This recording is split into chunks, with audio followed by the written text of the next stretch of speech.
Ini kisah kita jadi manusia, diciptakan begitu sempurna. Ini otak dengan saraf-sarafnya, ya, semuanya adalah kumpulan daripada sel-sel yang menyatu satu sama lain, yang berkomunikasi satu sama lain. Apakah sistem saraf, sistem imun, nah ini makanan-makanan atau zat-zat bahan biokimia yang ini adalah bakteri-bakteri. Jumlah bakterinya justru lebih banyak daripada sel tubuh kita loh.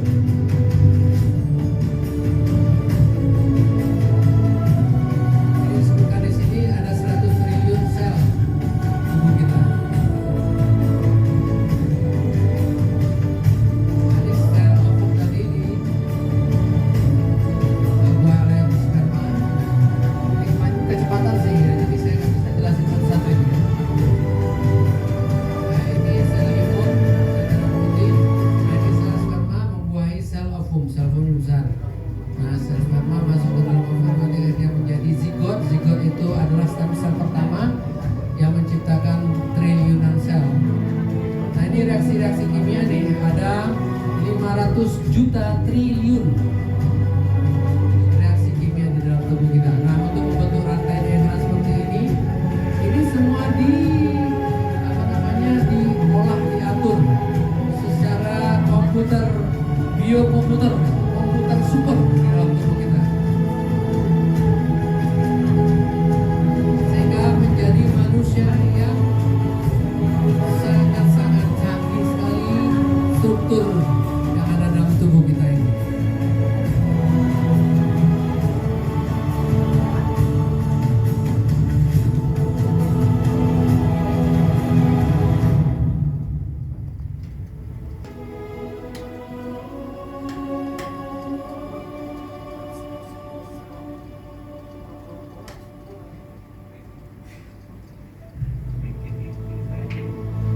Diperkirakan 500 kuadriliun ya.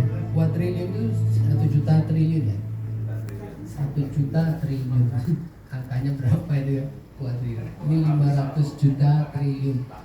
Ya, luar biasa banget ya. Jadi setiap sel itu 1 juta.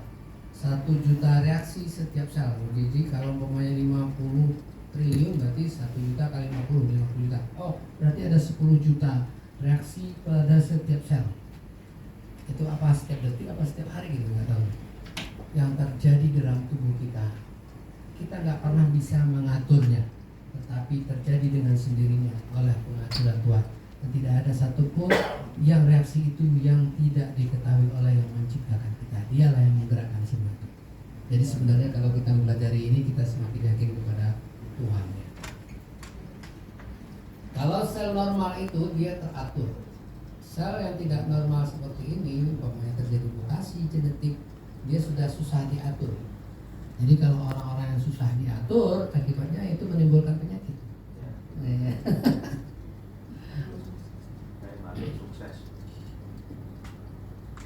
Nah, ternyata penyebab terjadinya sel yang seperti ini adalah dikarenakan ini zat kimia, karsinogen, sinar UV, pola hidup, radikal bebas, dan faktor penuaan. Nah, Bapak Ibu, ini ada semua dalam lingkungan kita: polusi, obat-obatan, air atau kontaminasi, radiasi, makanan berlemak, stres, merokok, minum alkohol, wabah virus. Semua ini adalah faktor-faktor yang mendukung terjadinya kerusakan di tahapan sel tadi. Saya pendekin aja ya, soalnya kalau dibahas satu-satu kan Anda disebutkan ini reaksinya bagaimana, ini reaksinya seperti apa, kan repot lagi ya. Iya, satu persatu ini banyak banget ini ilmu semua itu kan. Nah, tapi kita tahu bahwa inilah sebenarnya penyebabnya.